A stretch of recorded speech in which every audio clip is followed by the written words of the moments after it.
नमस्कार साथियों, विश्राम एजुकेशन में आपका हार्दिक स्वागत है। विद्यार्थियों, हमारा पाठ है पीटीटी और ब्रीफ पीएसटीसी का। प्री पीएसटीसी यानी इसमें क्या है, राजस्थान जीके आती है।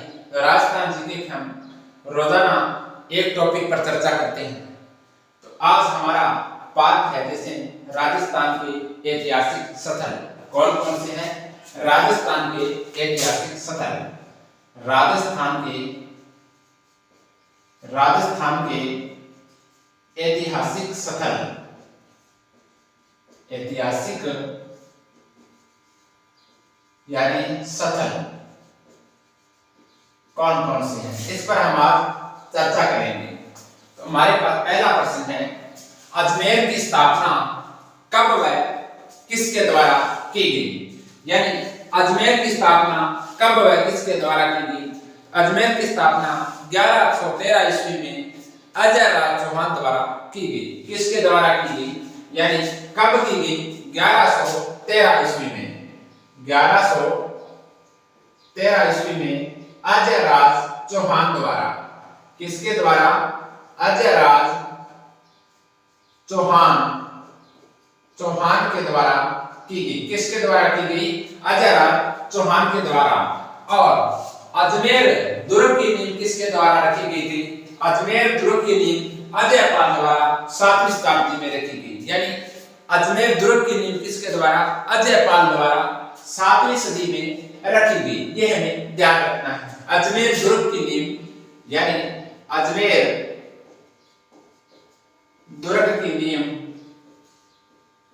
दुर्ग की नींव किसके द्वारा रखी गई? अजय पाल के द्वारा। अजय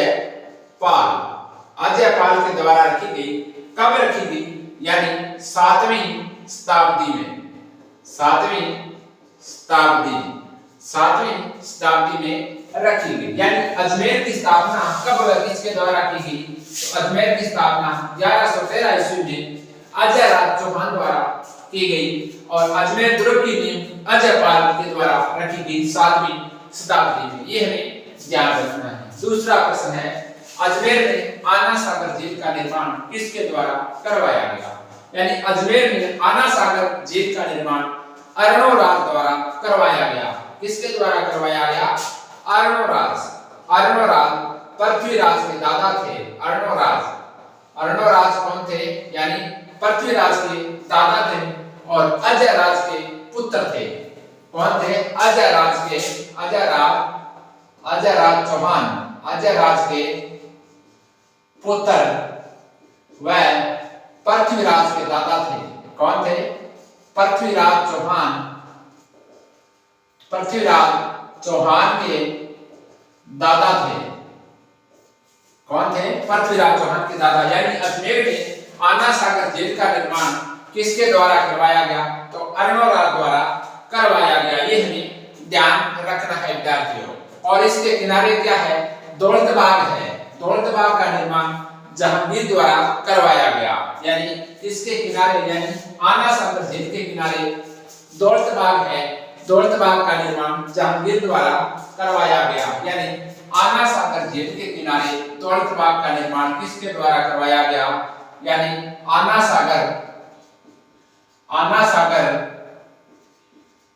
सागर झील के किनारे क्या है? दौलतबाग है। झील के किनारे दौलतबाग क्या है? दौलतबाग। इस दौलतबाग का निर्माण किसके द्वारा करवाया गया? जहांगीर के द्वारा करवाया गया। और बारहगढ़ी का निर्माण शाहजहां के द्वारा करवाया गया।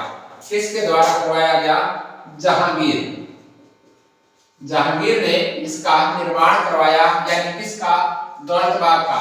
और इसके किनारे क्या है? बारहगढ़ी है, उसका निर्माण शाहजहां द्वारा करवाया गया।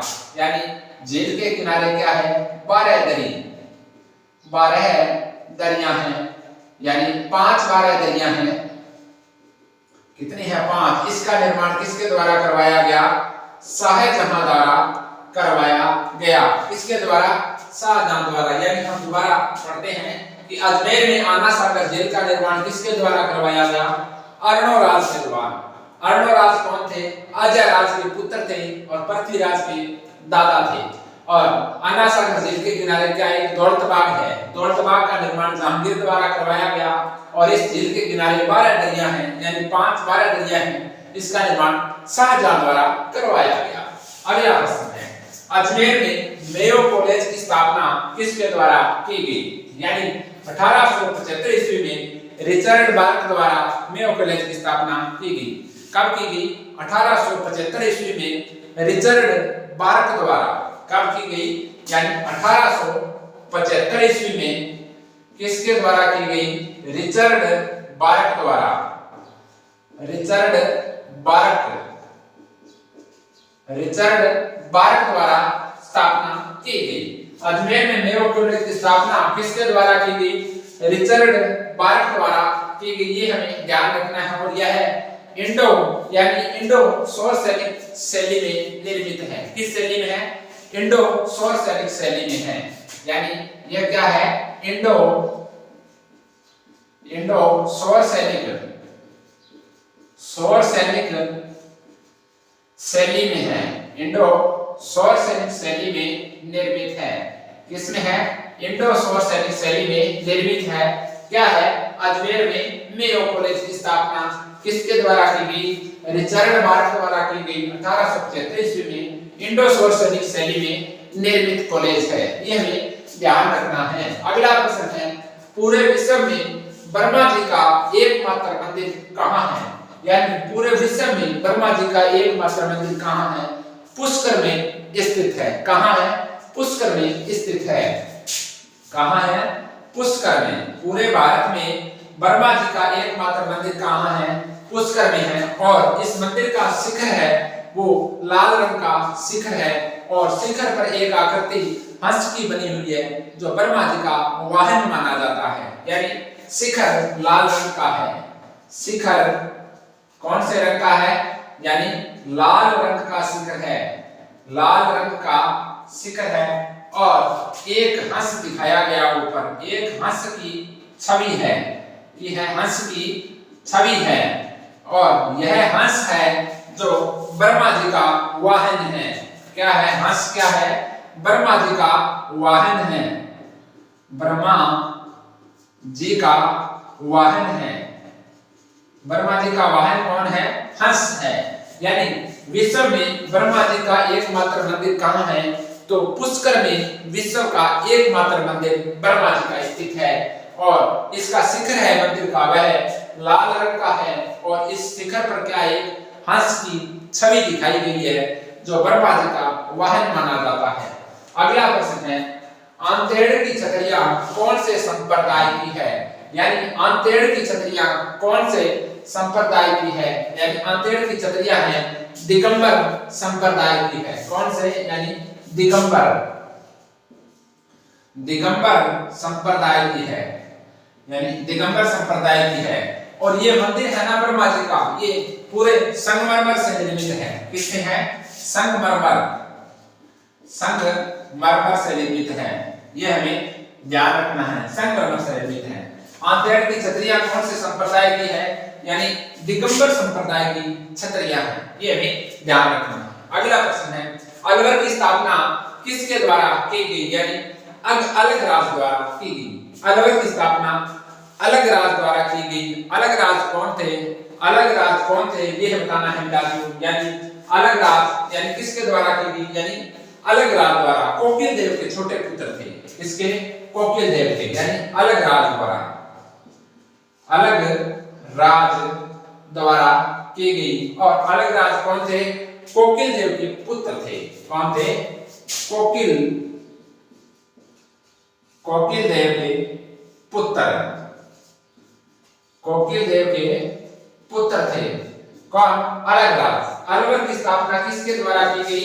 अलग राज द्वारा की गई। ये हमें ध्यान रखना है। अलग राज क्या है? कोकिल देव के छोटे पुत्र थे और अजमेर के लिए शासक थे अलग राज। ये हमें ध्यान रखना है। 7वां प्रश्न है, अलवर में मुंशी महारानी की छतरी कौन सी वास्तुकला शैली में निर्मित है? यानी अलवर में मुंशी महारानी की छतरी कौन सी वास्तुकला है? अलवर में मुंशी महारानी छतरी है ये कितने खंभों की है? पहले ये बताना है।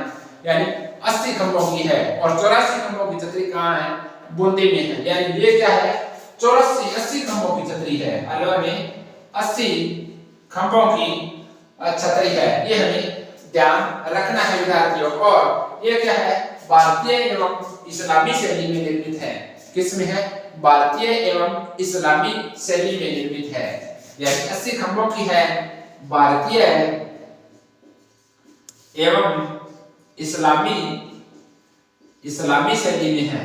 किसमें है? इस्लामी शैली में निर्मित है। यानी भारतीय एवं इस्लामी शैली में निर्मित है। ये हमें ध्यान रखना है। और इसका निर्माण किसने करवाया था? यानी मुंशी महारानी की छतरी का निर्माण विनय सिंह ने करवाया था। अलवर के महाराजा विनय सिंह ने करवाया था। निर्माण किसने करवाया? विनय सिंह ने करवाया। किसने करवाया? विनय सिंह ने करवाया। अगला प्रश्न है, बृहद्रही का मेला अलवर में कब भरता है? यानी बृहद्रही का मेला अलवर में कब भरता है? तो भाद्रपद शुक्ल अष्टमी को बृहद्रही का मेला अलवर में भरता है। कब भरता है? भाद्रपद शुक्ल पक्ष की अष्टमी को बृहद्रही का मेला भरता है। कब भरता है? भाद्रपद शुक्ल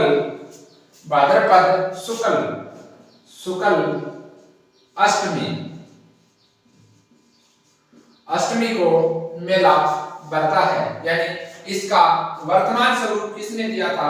यानी अलवर में बृहद्रही के मंदिर को वर्तमान स्वरूप किसके द्वारा दिया गया, ये बताना है। तो महाराजा जय सिंह अलवर के शासक थे, इन्होंने इस मंदिर को वर्तमान स्वरूप दिया था। किसने वर्तमान स्वरूप किसने दिया था?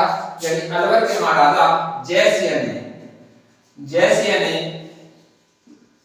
ने इस मंदिर को, बृहद्रही मंदिर को वर्तमान स्वरूप दिया, वर्तमान स्वरूप प्रदान किया।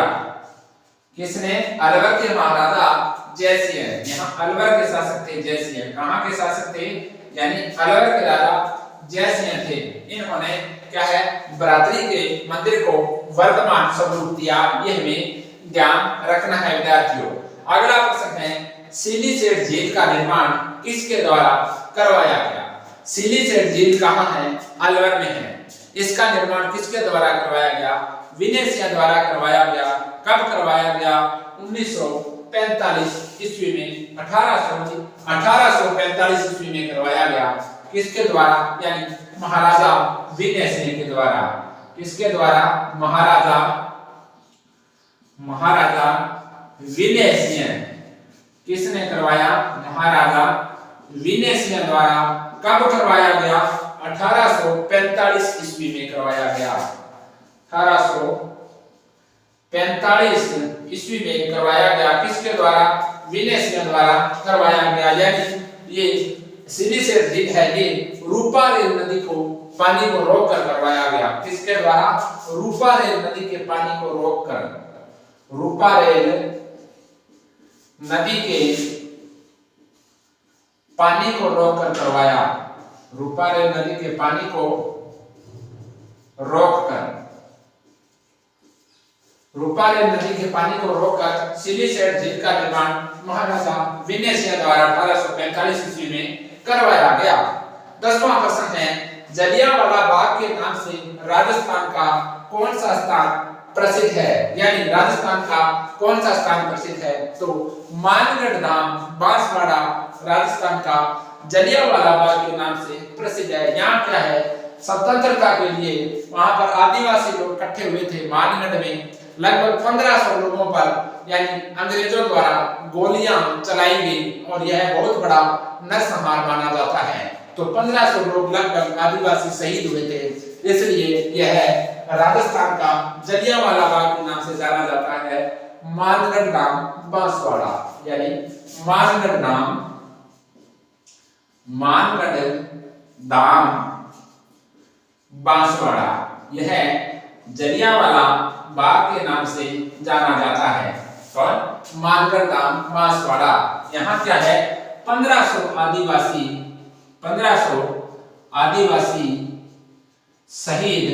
आदिवासी शहीद हुए थे। कौन? यानी 1500 आदिवासी लगभग शहीद हुए थे। यानी मानगढ़ है, बांसवाड़ा में है, यह जलियांवाला बाग के नाम से जाना जाता है। लगभग 1500 आदिवासी शहीद हुए थे। यानी अंग्रेजों ने गोलियां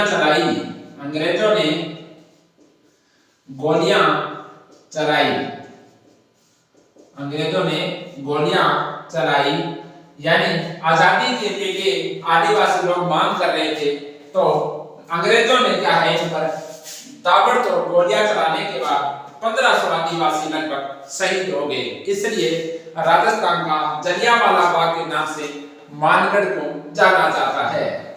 अगला प्रश्न है वाल्मीकि कुंड, सीता कुंड और लक्ष्मण कुंड और सूर्य कुंड कहां पर है? यानी कौन कौन सी है? वाल्मीकि कुंड, सीता कुंड, लक्ष्मण कुंड और सूर्य कुंड कहां पर है? आप भी कमेंट बॉक्स में आंसर दीजिएगा। कहां पर है वाल्मीकि कुंड, सीता कुंड, लक्ष्मण कुंड और सूर्य कुंड? ये कहां पर है? ये सीताबाड़ी बारां में स्थित है। कहां है? सीताबाड़ी बारां में है। और सीताबाड़ी में यानी राम और सीता के पुत्र है जो उनका यहाँ जन्म होता है। किसका? यानी कहां है? सीताबाड़ी में। कहां है? सीताबाड़ी कहां है? बारां में है। सीताबाड़ी बारां में है, ये हमें याद रखना है। और राम और सीता के जो पुत्र थे लव कुश, उनका यहाँ सीताबाड़ी में जन्म होता है। कहां? सीताबाड़ी में। यानी राम और सीता के पुत्र लव कुश की जन्मस्थली है। लव कुश की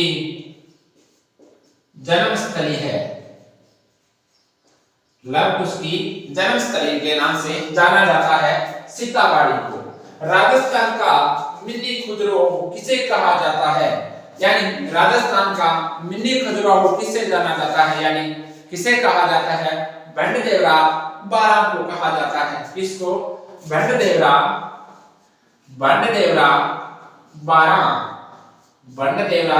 बारां। यानी राजस्थान का मिनी खजुराहो के नाम से जाना जाता है भंडदेवरा बारां। यह भगवान शिव को समर्पित है। किसको है? भंडदेवरा बारां भगवान शिव को समर्पित है और खजुराहो शैली में निर्मित है। यानी भगवान शिव को समर्पित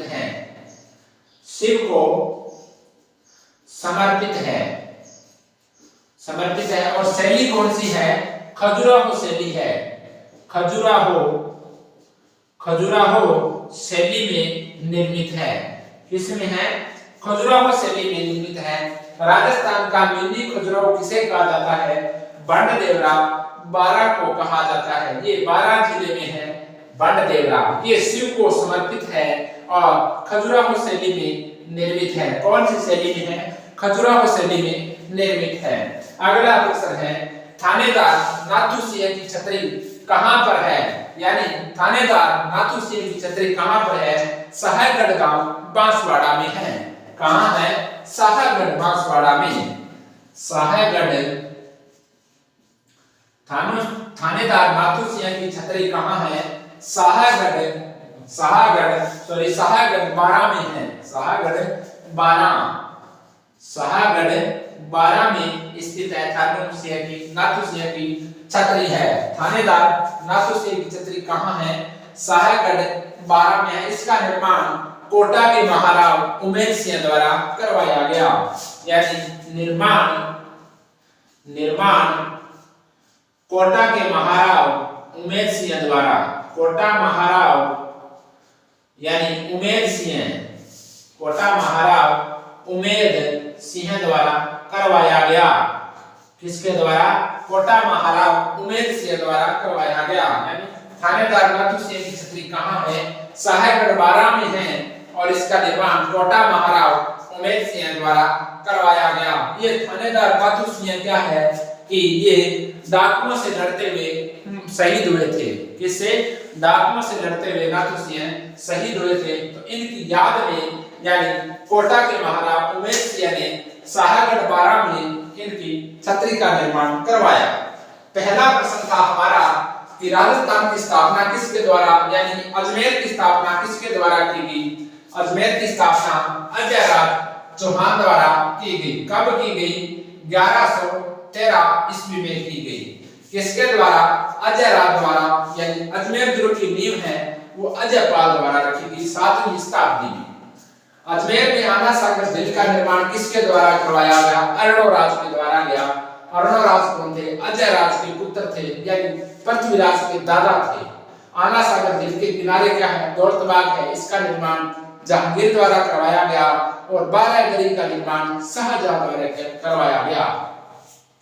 पूरा विश्व में वर्मा जी का एकमात्र मंदिर कहाँ है? तो पुष्कर में है। इसका शिखर लाल रंग का है और शिखर पर एक हंस को दिखाया गया है जो वर्मा जी का वाहन माना जाता है। क्या है? वर्मा जी की सवारी है वाहन की। अगला प्रश्न है आंतेड़ की छतरियां कौन से संप्रदाय की है? तो दिगंबर संप्रदाय की है। अलवर की स्थापना किसके द्वारा की गई? अलग राज द्वारा की गई और यह क्या है? कोकिल देव के पुत्र थे। किसके? अलग राज कोकिल देव के पुत्र थे। अलवर में मुंशी व रानी छतरी कौन सी वास्तुकला शैली में निर्मित है? तो भारतीय इस्लामिक शैली में है। निर्माण विनय सिंह द्वारा करवाया गया। यह 80 खंभों की छतरी है और 84 खंभों की छतरी बूंदी में स्थित है। बरतरी का मेला अलवर में कब भरता है? भाद्रपद शुक्ल पक्ष की अष्टमी को भरता है और जय सिंह ने इस मंदिर को वर्तमान स्वरूप प्रदान किया। और अगला प्रश्न था सिलीसेट झील का निर्माण किसके द्वारा करवाया गया? तो महाराजा विनय सिंह द्वारा 1845 ईस्वी में करवाया गया और यह रूपारेल नदी के पानी को रोककर करवाया गया। जलियांवाला बाग के नाम से राजस्थान का कौन सा स्थान प्रसिद्ध है? तो मानगढ़ गांव बांसवाड़ा है। मानगढ़ में क्या है? 1520 अपने भील इकट्ठा हुए थे आदिवासी लोग, तो उन पर क्या है? अंग्रेजों ने गोलियां चलाई।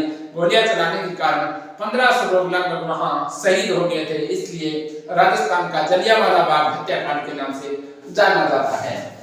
राजस्थान का मिनी खजुराहो कहां पर स्थित है? यानी भटदेवरा बारा। यह शिव को समर्पित है, खजुराहो शैली में है। और थानेदार नाथुसिंह की छतरी कहां है? शाहगढ़ बारा में है। इसका निर्माण कोटा के महाराज उमेश सिंह द्वारा करवाया गया। और वाल्मीकि कुंड, सीता कुंड, सूर्य कुंड, लक्ष्मण कुंड ये कहां पर है?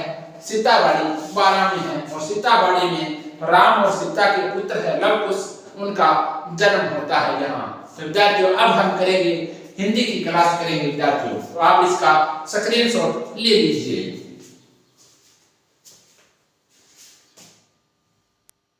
साथियों हिंदी का पहला प्रश्न है, यानी पहले हमने जैसे राजस्थान जीके का पार्ट कंप्लीट किया, उसके बाद हम आज करेंगे जैसे पहला प्रश्न है हिंदी का, तेते पांव पसारिए जेती लंबी शोर, यानी जेते तेते पांव पसारिए जेती लंबी शोर में कौन सा सर्वनाम है? यह क्या कह रहा है कि तेते पांव पसारिए जेती लंबी शोर, यानी जितने ही पैर पसारने चाहिए कि जितनी हमें आवश्यकता हो, ये यानी तेते पांव पसारिए यानी जेती लंबी शोर, यानी ये क्या है? इससे जुड़ा है। तेते पांव पसारिए जेती लंबी शोर यानी जेती, यानी इसका दोनों का इससे संबंध, इनको जोड़ दिया है यानी जेती, यानी इससे जोड़ा है। तो तेते पांव पसारिए जेती लंबी शोर मतलब कि ये संबंध है, इन दोनों वाक्यों का ये संबंध है। तो संबंध है तो कौन सा सर्वनाम होगा? तो हमारा आंसर कौन सा है? संबंधवाचक सर्वनाम। कौन सा है? संबंधवाचक सर्वनाम। यानी तेते पांव पसारिए जेती लंबी शोर, जेती जेती यानी इन दोनों वाक्यों का संबंध है। तो कौन सा है? संबंधवाचक सर्वनाम। कौन सा है? संबंधवाचक सर्वनाम हमारा आंसर है। अगला प्रश्न है, यह किसकी पुस्तक है? यह किसकी पुस्तक है? इसका यानी कौन सा इसमें सर्वनाम है। यह किसकी पुस्तक है? तो बताइए विद्यार्थी कौन सा सर्वनाम है? यानी एक व्यक्ति कह रहा है कि यह किसकी पुस्तक है, यानी ये प्रश्न कर रहा है। क्या कर रहा है? ये प्रश्न कर रहा है कि यह किसकी पुस्तक है। अगला व्यक्ति जवाब देगा यह उसकी पुस्तक है, या रमन की पुस्तक है, या महेश की पुस्तक है। तो यह किसकी पुस्तक है, यानी प्रश्नवाचक सर्वनाम है। कौन सा है? प्रश्नवाचक सर्वनाम हमारा आंसर है। अगला प्रश्न है, चाय में कुछ गिरा है, यानी चाय में कुछ गिरा है में कौन सा सर्वनाम है? यानी चाय में कुछ गिरा है, यानी पता नहीं है कि चाय में कुछ गिरा है, यानी कोई निश्चित पता नहीं है। तो कौन सा सर्वनाम है? यानी कुछ आ गया, कुछ है, कोई है, ये जो शब्द आते हैं बीच में, तो कौन सा सर्वनाम होता है? अनिश्चयवाचक सर्वनाम। कौन सा है? यानी अनिश्चयवाचक सर्वनाम। यानी चाय में कुछ गिरा है, बाहर कोई आया है, उसने किसी को देखा है, तो ये है, यानी कौन सा सर्वनाम है? अनिश्चयवाचक सर्वनाम है। चौथा प्रश्न है, जो विद्वान होता है वह सदा सुखी रहता है, यानी जो विद्वान होता है वह सदा सुखी रहता है। इसमें क्या है कि ये वाक्य है, यानी ये वाक्य है, इसमें क्या है? दो वाक्य है। इस पूरी लाइन में दो वाक्य है। वह जो विद्वान होता है सदा सुखी रहता है, यानी दो वाक्य है। इस दोनों वाक्यों को किससे जोड़ा गया है? यानी वह शब्द से जोड़ा गया है। तो कौन सा सर्वनाम है? यानी इसको जोड़ा है, दोनों वाक्यों का संबंध है। आपस में संबंध है कि जो विद्वान होता है वह सदा सुखी रहता है। तो संबंधवाचक सर्वनाम कौन सा है? संबंधवाचक सर्वनाम हमारा आंसर है। कौन सा है? संबंधवाचक सर्वनाम। अगली परिभाषा है, वे सर्वनाम शब्द जो किसी वस्तु या व्यक्ति का बोध नहीं करा पाते, अर्थात जिन सर्वनाम शब्दों में किसी वस्तु या व्यक्ति की अनिश्चितता का बोध होता है, कौन सा सर्वनाम है? यानी वे सर्वनाम शब्द जो किसी वस्तु या व्यक्ति का बोध नहीं करा पाते, यानी बोध नहीं करा पाते, अर्थात जिन सर्वनाम शब्दों में किसी वस्तु या व्यक्ति की अनिश्चितता का बोध होता है, तो कौन सा सर्वनाम है? तो हमें बताना है कौन सा सर्वनाम है। यानी अनिश्चितता का बोध होता है, यानी जो वस्तु या व्यक्ति का बोध नहीं करा पाता, तो कौन सा सर्वनाम है? यानी अनिश्चितता का बोध होता है, तो कौन सा सर्वनाम है इसमें? यानी अनिश्चयवाचक है, या प्रश्नवाचक है, या संबंधवाचक है, या अपने निजवाचक है? कौन सा सर्वनाम है? तो अनिश्चितता का बोध करा पाता है, तो अनिश्चयवाचक सर्वनाम। कौन सा है? अनिश्चयवाचक सर्वनाम है। छठा प्रश्न है, जिन सर्वनाम शब्दों के द्वारा किसी प्रश्न के करने या होने का बोध कराया जाता है, कौन सा सर्वनाम कहलाता है? यानी ये दोनों परिभाषा है। क्या है? परिभाषा है सर्वनाम की, यानी परिभाषा है। क्या है? परिभाषा है। तो जिन सर्वनाम शब्दों के द्वारा किसी प्रश्न के होने या करने का बोध होता है, यानी जिन सर्वनाम शब्दों के द्वारा किसी प्रश्न करने या होने का बोध कराया जाता है, कौन सा सर्वनाम है? तो प्रश्नवाचक, निजवाचक, संबंधवाचक और निश्चयवाचक।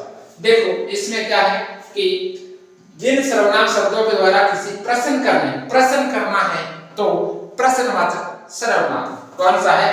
प्रश्नवाचक सर्वनाम हमारा आंसर है। पहला प्रश्न था, तेते पाँव पसारी जेती लांबी सोर, यानी इसमें संबंधवाचक है।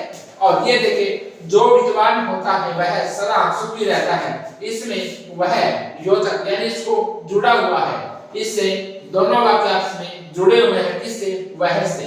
और तेते पाँव पसारी जेती लांबी सोर, इसमें जेती इससे जुड़ा हुआ है। ठीक है, यानी या वह से जुड़ा हुआ है, ये संबंधवाचक, ये जो, ये भी संबंधवाचक का होता है। किसका होता है?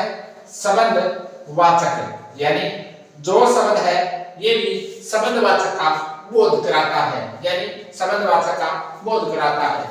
वे सर्वनाम शब्द जो किसी वस्तु या व्यक्ति का बोध नहीं करा पाते, तो जिन सर्वनाम शब्दों में किसी वस्तु या व्यक्ति की अनिश्चितता का बोध होता है तो अनिश्चयवाचक सर्वनाम होता है।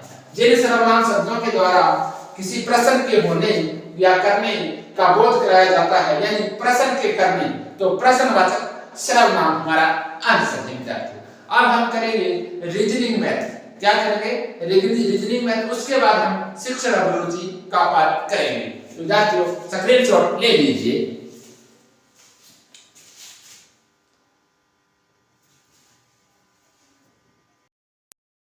रीजनिंग मैथ का प्रश्न है, यानी अब हम रीजनिंग मैथ के प्रश्न करेंगे, यानी राजस्थान जीके के प्रश्न हल किए हैं, उसके बाद हमने हिंदी का पाठ हल किया है। अब हम रीजनिंग मैथ, यानी जो जो पाठ एग्जाम में आते हैं हम सभी को साथ लेकर चलते हैं यहाँ पे, ठीक है?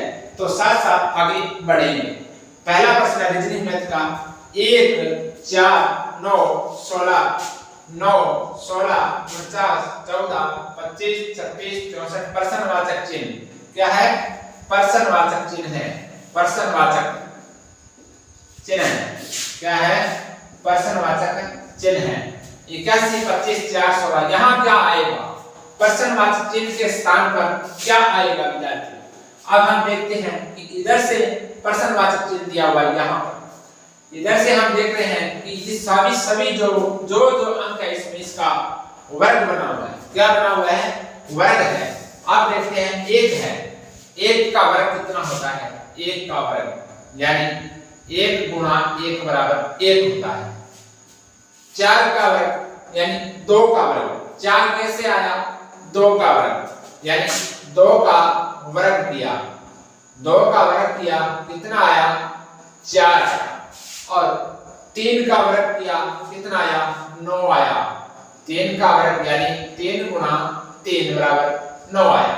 और अब क्या है कि हम देखेंगे कि ये आगे किस तरीके से इसने यहाँ पर 6 आया है। 6 कैसे आया है ये बताइए विद्यार्थियों। तो कैसे आया है?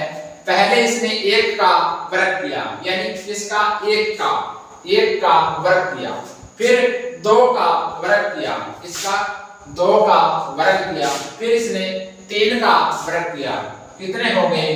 तो 3 और 2 5 और 1 6 आया। अब देखते हैं इस लाइन में इसे होता है नहीं होता। 3 का वर्ग किया इसने 9 आया। किसका? 3 का वर्ग यानी 3 का वर्ग किया, ठीक है। उसके बाद 4 का वर्ग किया इसने 4 का वर्ग, उसके बाद 7 का वर्ग किया, उसके बाद क्या है इसको जोड़ने पर कितना आएगा? 4 और 3 7 और 7 14 आ गया। 14 सही आ गया, ये 6 आया था। अब देखेंगे 5 का वर्ग किया इसने, किसका? 5 का वर्ग किया है मतलब 5। 6 का वर्ग किया है तो 6 और 7 का वर्ग किया है तो 7। कितना आ गया? 7 और 5 12, 12 और 6 कितने हो गए? 18। यहाँ पर कितने आएंगे? यानी यहाँ पर आ जाएंगे 18। कितने आ जाएंगे? 18 संख्या आ जाएगी। कितनी आएगी विद्यार्थियों? 18 आ जाएगी। ओके, ये हमारा आंसर है। आगे देखते हैं इसने 9 का वर्ग किया है। किसका?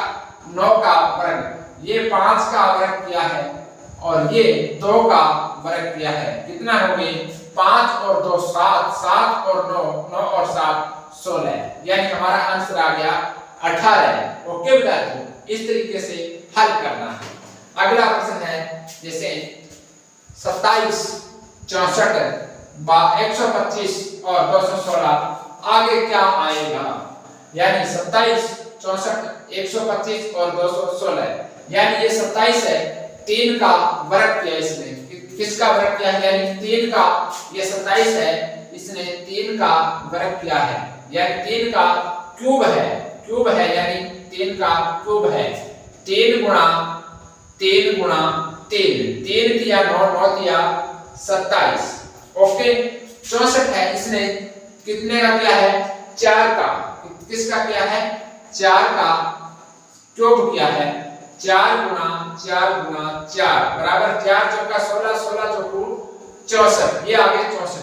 5 5 25, 25 5 125, 6 छिक्का 36 छिक्का 216। यानी पहले 3 का किया, पहले इसने 3 का वर्ग किया क्यूब किया, फिर 4 का क्यूब, फिर इसने 5 का क्यूब किया, उसके बाद इसने क्या किया 6 का क्यूब किया। अब हम 7 का क्यूब करेंगे यहाँ पर, किसका 7 का क्यूब, यानी 7 गुना 7 गुना 7, 7 7 49, 7 7 49, 49 7 कितने होते हैं 9, 7 63 और 7 चौका 28 और 6 यानी 34, 243।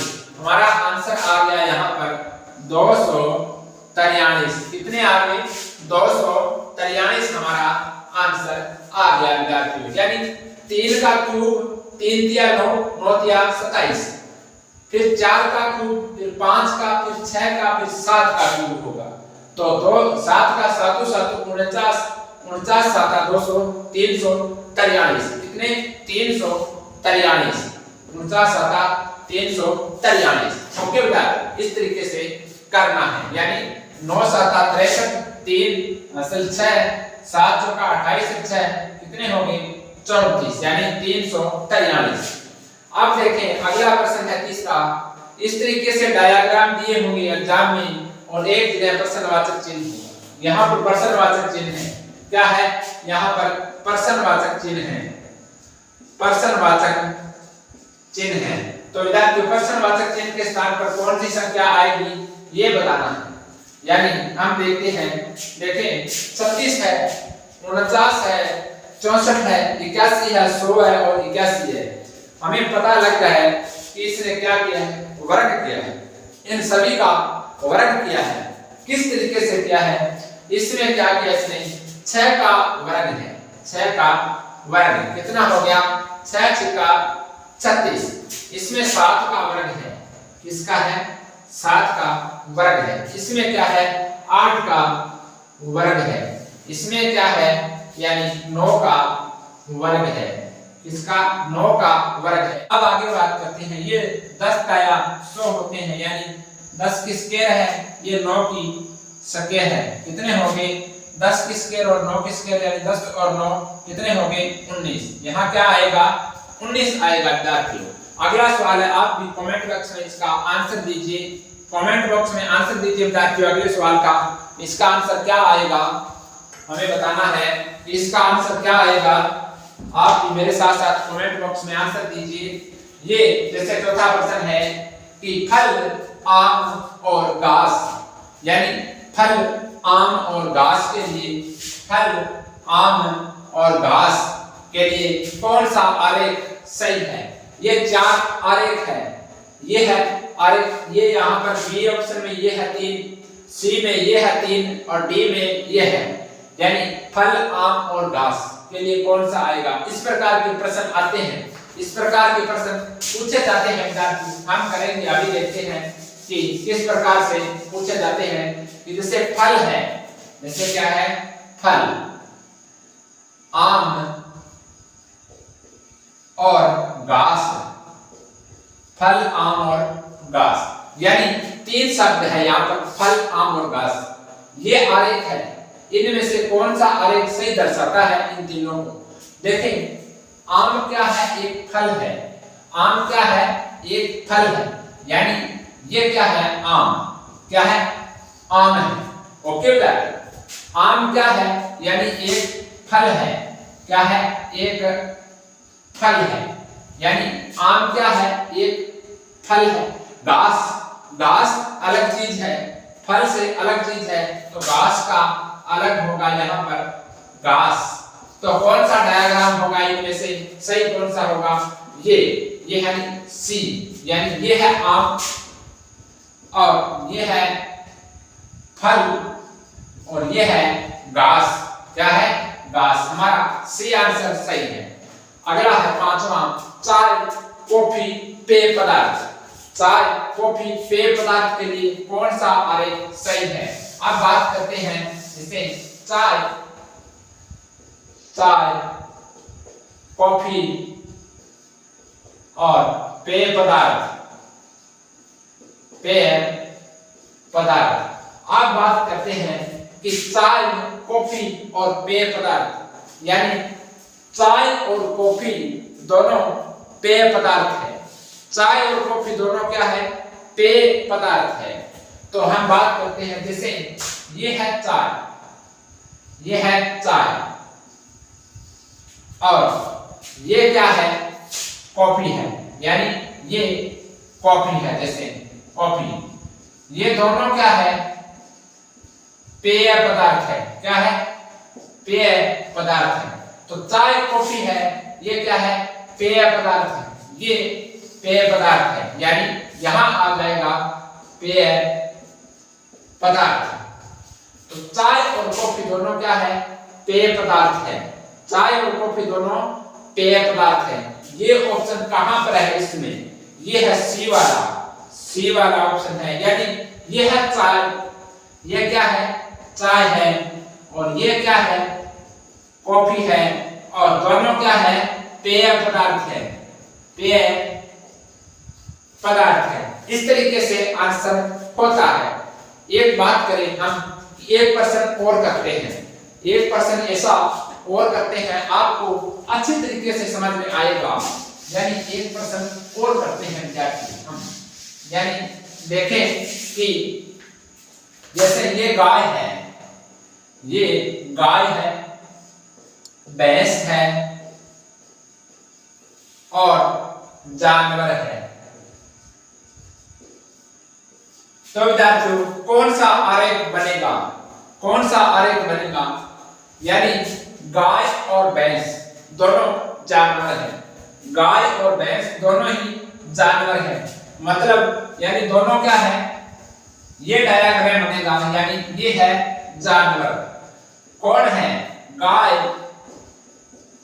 और भैंस। क्या है? गाय और भैंस दोनों ही क्या है? जानवर है। और करते हैं क्वेश्चन इसे ही, यानी इस तरीके के प्रश्न पूछे जाते हैं, इस तरीके के प्रश्न पूछे जाते हैं। यहां देखें पक्षी, यानी यहां देखें कबूतर, जैसे कबूतर, कबूतर, बिल्ली, कबूतर, बिल्ली, यानी इनके लिए कौन सा डायग्राम बनेगा? यानी कबूतर क्या है? एक पक्षी है, बिल्ली क्या है? जानवर है, यानी ये डायग्राम बनेगा कबूतर, और ये क्या है? बिल्ली। ये क्या है? बिल्ली, यानी ये डायग्राम बनेगा। ये हमारा आंसर होगा। यानी कबूतर अलग चीज है और बिल्ली अलग है। कबूतर तो पक्षी है और बिल्ली क्या है? जानवर है, यानी कबूतर और बिल्ली के लिए ये डायग्राम बनेगा। अब हम विद्यार्थियों शिक्षण अभिरुचि का पाठ करने जा रहे हैं।